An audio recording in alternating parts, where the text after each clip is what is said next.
What if I told you that negative people don't steal your peace? You hand it to them? Zen shows us how to stop. Have you ever noticed it's not really people or events that disturb us, but the meaning we attach to them? The Stoics said this centuries ago, and Zen whispers the same truth today. Think about the negative people in your life, the ones who complain endlessly, criticize harshly, or drain your energy without even realizing it. They could be family members, co-workers, or even strangers online. Being around them often feels like carrying a heavy stone pressed against your heart. Our instinct is to fight back, avoid them, or desperately try to change them. But here's the truth. None of those reactions free us. They only tighten the chains. Zen invites us to try a different path, one that protects your peace without closing your heart. Imagine you're sitting beside a river. Someone throws in leaves, twigs, even debris. You don't jump in to chase or remove them. You simply watch the current carry them away. This is how Zen teaches us to meet negativity, not by denial, not by surrender, but by awareness. Because behind every harsh word or toxic action, there is suffering. A person who lashes out is usually fighting a storm within themselves. Recognizing this doesn't mean we let them harm us. It means we see clearly that their negativity belongs to them, not to us. So, how do we live this wisdom? First, by noticing the urge to react and pausing instead. Just one deep breath can break the chain of reactivity. Second, by setting boundaries that are kind yet firm, reminding ourselves that compassion also means protecting our own heart. And third, by remembering that we always have a choice, to mirror their chaos or to reflect back stillness. Negative people will always exist, but your peace doesn't have to vanish with them.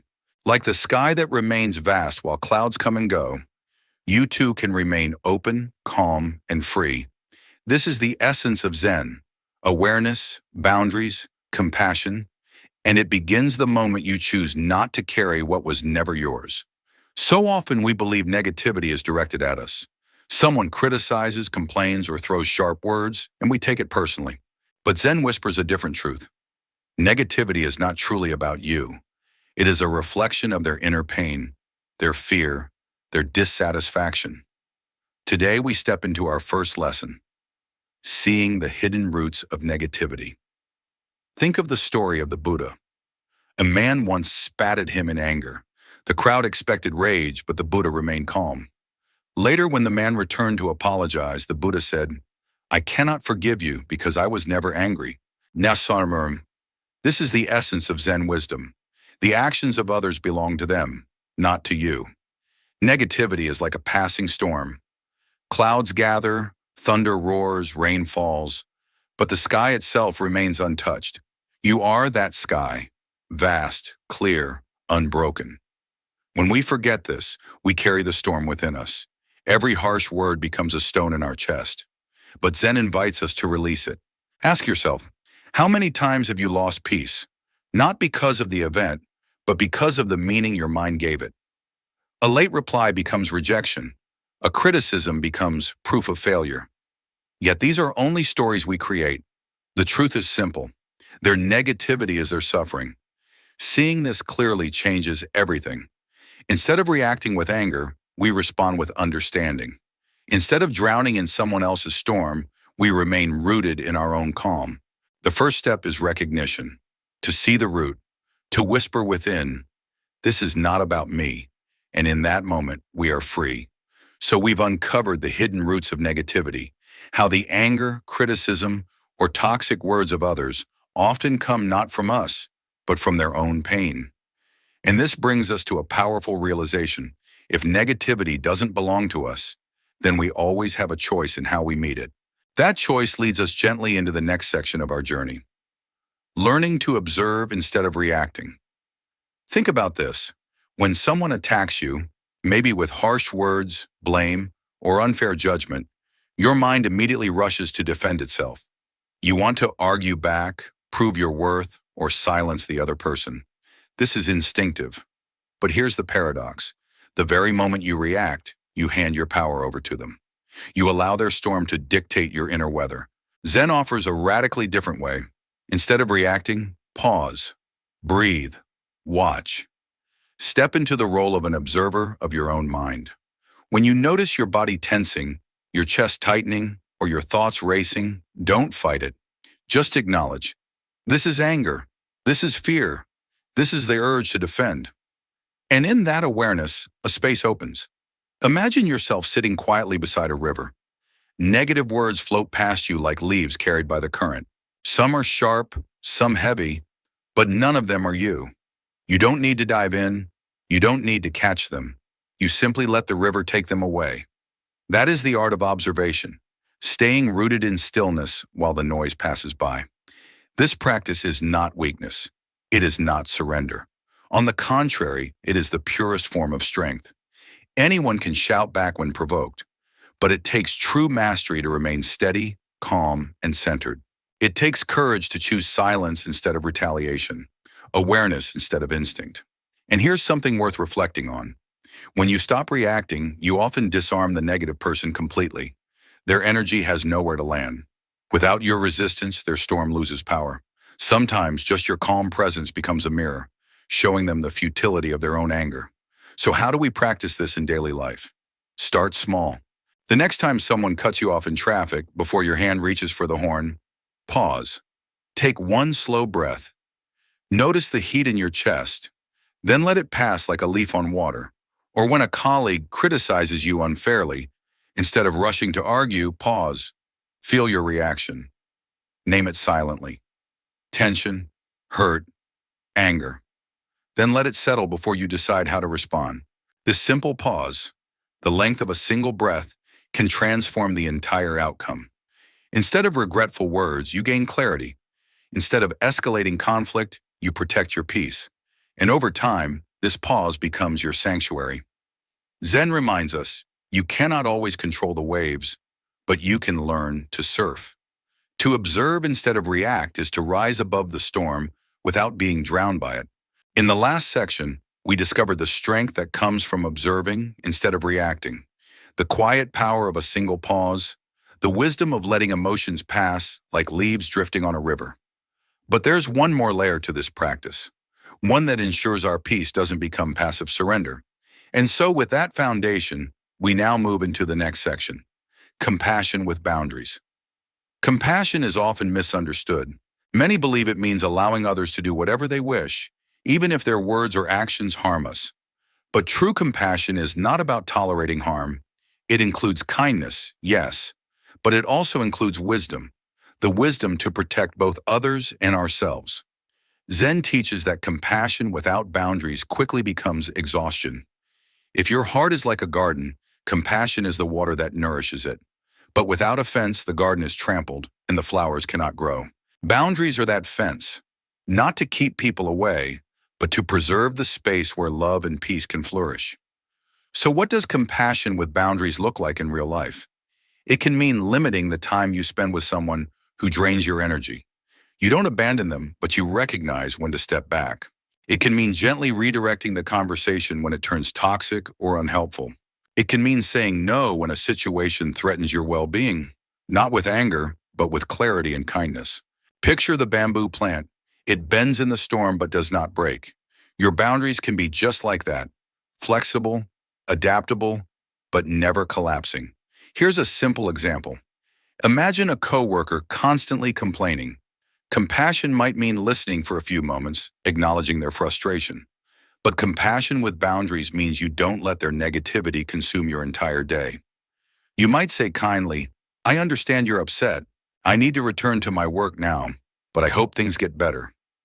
Or in family life, perhaps a loved one tries to drag you into endless arguments. Compassion acknowledges their pain, but boundaries allow you to say, calmly yet firmly, "I care about you, but I don't want to continue this conversation." You honor both their humanity and your own peace. This is not cruelty, it is balance. Without boundaries, compassion burns out. With boundaries, compassion becomes sustainable, like a steady flame that warms without burning out. And notice something beautiful. When you set boundaries with kindness, people often respect you more, not less. Your firmness shows that your compassion is real, not naive. You are saying, "I love you, but I also love myself. I honor your feelings, but I will not abandon my own well-being." Zen wisdom reminds us, compassion begins with the self. To truly care for others, we must protect the space in which our own spirit can breathe. Boundaries are not walls of fear, they are gates of respect. After learning to set boundaries with compassion, we realize there is a deeper layer. How do we keep our minds serene even when the storms of negativity arise? And so we now move into the next section, reflecting peace instead of absorbing negativity. Imagine a still lake on a calm morning. The world reflects perfectly upon its surface. Mountains, clouds, the rising sun, yet the water itself remains unshaken. This is the image Zen offers us. We can be like that lake. Negativity may appear before us, but instead of absorbing it, we reflect peace back outward. Often when someone directs harsh words at us, the instinct is to absorb their energy. We take it inside, turning it into anger, resentment, or self-doubt. But Zen wisdom says, you don't need to carry what does not belong to you. Just as the lake does not swallow the clouds but reflects them, you too can allow negativity to pass without entering your heart. How does this reflection look in practice? Sometimes it is as simple as responding with neutrality. I understand. That's interesting. Or even with silence. Silence is not weakness. It is the refusal to feed the fire. By choosing not to echo negativity, you keep the cycle from continuing. Think of silence as sacred space. It says, I see your words, but I will not mirror your chaos. Instead, I mirror stillness. And often, this stillness becomes a mirror for the other person. They may suddenly recognize the sharpness of their own words. They may see reflected in your calm the turbulence within themselves. And here lies the quiet power. Whether they change or not is not your burden. The gift of reflection is not about controlling others. It is about safeguarding your own peace. Even if they remain angry, you remain whole. Even if they continue to project negativity, you stand like the still water, reflecting without being disturbed. This practice transforms everyday interactions. Imagine someone criticizing you harshly. Instead of defending, instead of explaining endlessly, you simply say calmly, I hear you. No arguments, no fuel. The conversation loses its fire because you did not provide oxygen. Or when a loved one lashes out in frustration, instead of absorbing their storm, you mirror calm presence. A steady breath, a gentle silence, a short acknowledgement. Slowly they may soften or they may not, but either way, your peace remains unshaken. To reflect peace is not passive, it is active wisdom.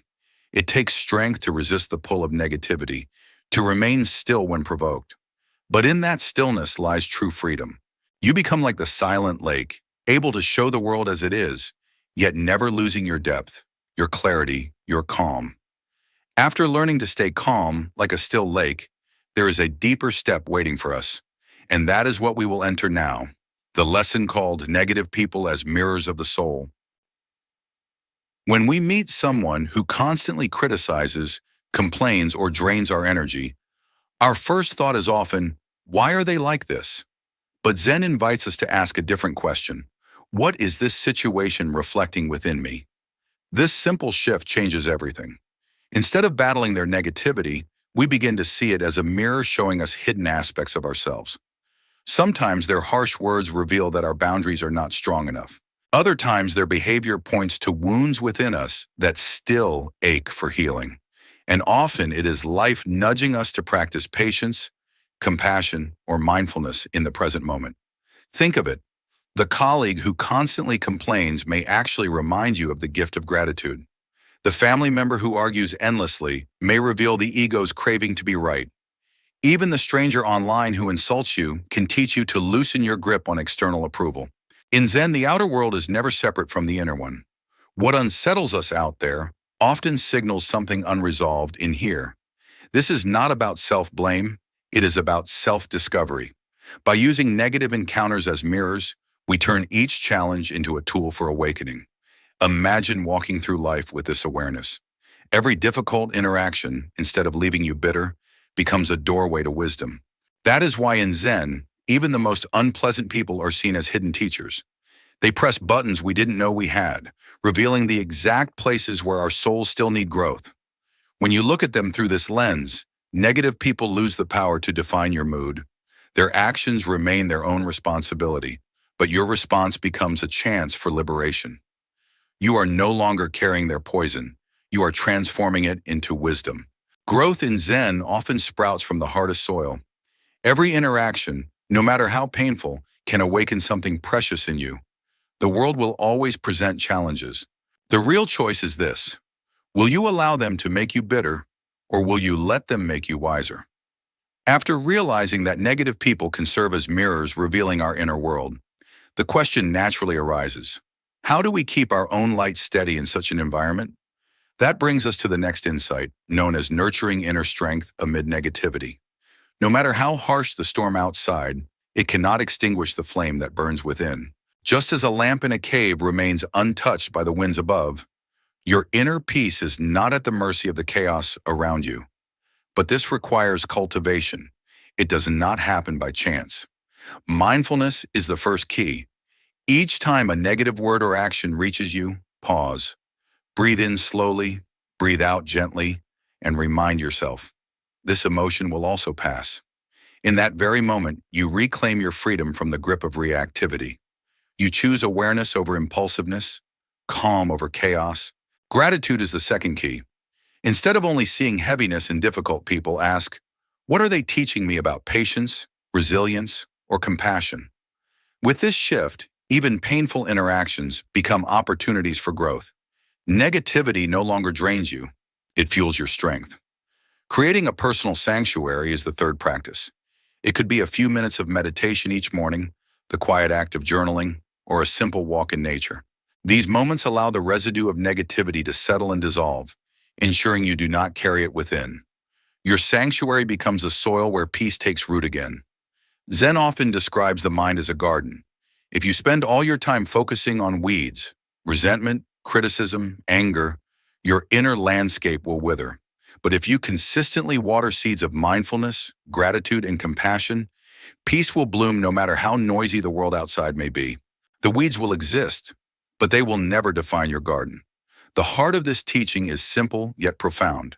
By nurturing inner strength, you become less vulnerable to the storms of others. Instead of being pulled into their negativity, you stand as a quiet anchor. And in doing so, you not only protect your own well-being, but also radiate calmness that gently influences your surroundings. Negativity may be loud, but your inner light, when cared for, is unshakable. And that steady light can inspire others to find their own. In the end, Zen wisdom reminds us of a liberating truth.